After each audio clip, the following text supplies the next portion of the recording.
Yang Train. What's up, Yang Gang? So I posted one of my memes to the Yang for President HQ subreddit page, and one of my memes got quite a bit of discussion going. So the overall concept of the meme was, you're telling Karen about Andrew Yang and UBI, and then Karen, that metaphorical Karen, will be like, okay, so drug addicts will get $1,000 a month too. Stay with me, Karen. So I posed the question, how do you go about talking to people who go straight to this negative first mentality, the kind of people that always immediately try to find holes in whatever it is you're talking about when it comes to politics because it's not their person. So I wanted to get other people's opinion on what is their initial counter to this negative reaction. And we actually got a lot of really interesting things. So the first thing that we have by Kitsu, I don't know if that's how you say the name, but we're going to go with that. We'll throw the question back at her. Why are they drug addicts? And the first thing that I thought of when I read this was, I don't know if you guys watched Joe Rogan's podcast, but he had a guest on podcast episode 1250, Joan Hari. He's like an expert on drug addiction, and he had something very interesting that he said during the podcast, where the core of addiction is about not wanting to be present in your life because your life is too painful a place to be. So if we're going to apply her logic, right, Karen's logic on drug addicts will get $1,000 a month, let's face it, with a lot of these people, they probably have very terrible lives for one reason or another, whether they put themselves through it or somebody else did. To some level, we have to have empathy, and we have to realize we're spending a lot of money in the back end taking care of these people anyway.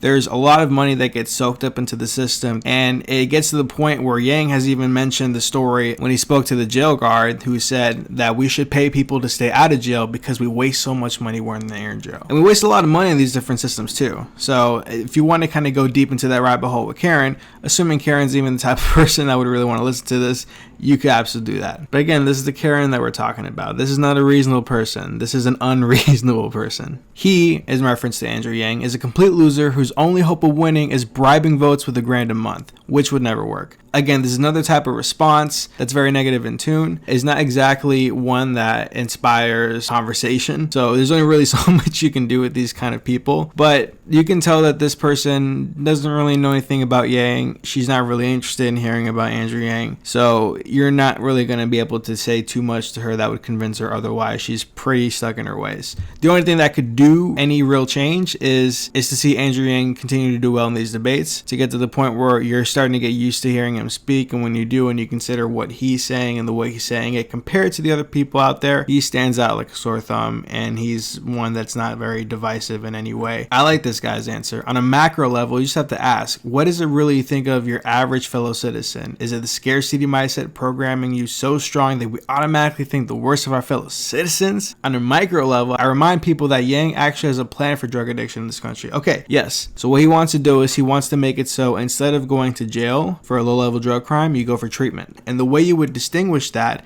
is that if they have less than a week's worth of supply for whatever it is they're carrying, that's considered personal use, where if it's more than that amount, now you're treated as a dealer. So that's a really interesting thing about one of his policies as well, is you can't tackle on all these different things to UBI, even though UBI does hit a lot of different points. It is not the solution for all these different points. It is just the groundwork to facilitate a lot of these micro solutions. So this being an example of one of them. If there's somebody who's a drug addict, this would help them out a lot because now you can actually go get treatment and be taken care of by your country instead of you having to afford such luxuries or be in a good position where you might be homeless and then you have other problems on top of that. That's really demeaning what can happen to a lot of our people. And these guys are veterans too. So if you want to just think it's, people who haven't done anything, no, a lot of these people have done a lot, almost the most, you could argue. I like this one. The vast majority of people aren't drug addicts. Hot take, I know, right? Very controversial. Universal basic income would eradicate poverty overnight. Poverty is a breeding ground for drug addiction and crime. Do you want to tackle the root cause or have a skewered discussion on outlier examples? Ooh, Weeb Lord 9000 hit him with the facts. I like this. This is really good. When I water my vegetable garden, the weeds come up too. Should I stop watering them? Obviously not. My vegetables will grow and I will deal with the weeds as needed. Not that I consider drug addicts weeds, but from the perspective of someone like this They do.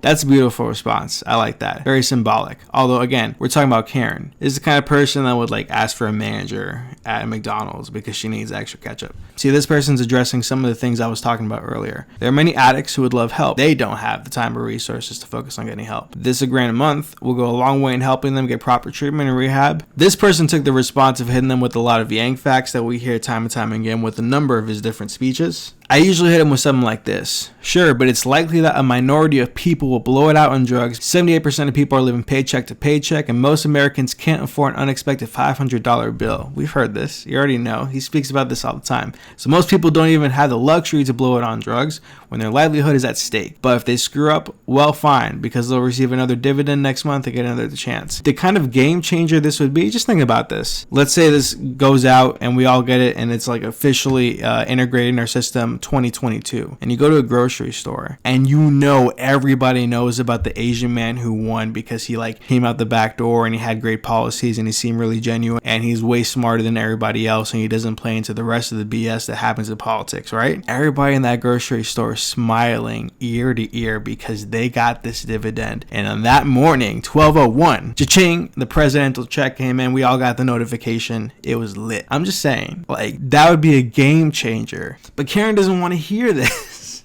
We're talking about Karen. She's so unreasonable. I like this response. Yes, all of your fellow Americans. That means your children too, honey.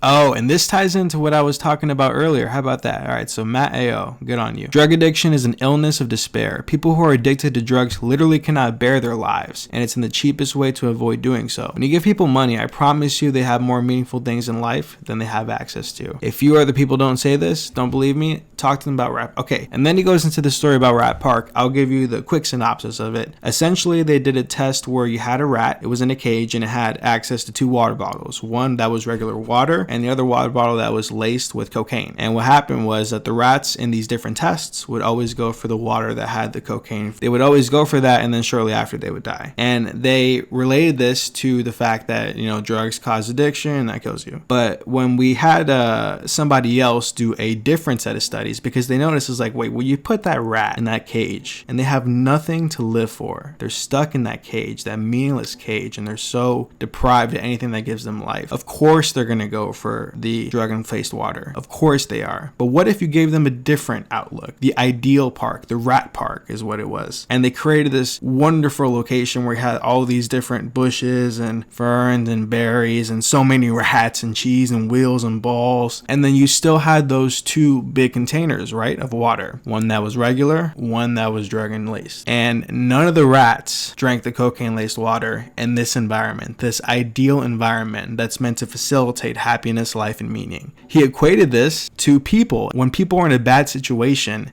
and they feel like they're stuck in this metaphorical cage, anything is better than just being stuck there as you are. I don't know, definitely something to think about. Check out the Joe Rogan podcast on this with that guy, Joanne, episode 1250. But this is going to do it for today's video. Thank you so much for watching, Yang Gang. I appreciate you, and I'll see you on the next video. Yang Train!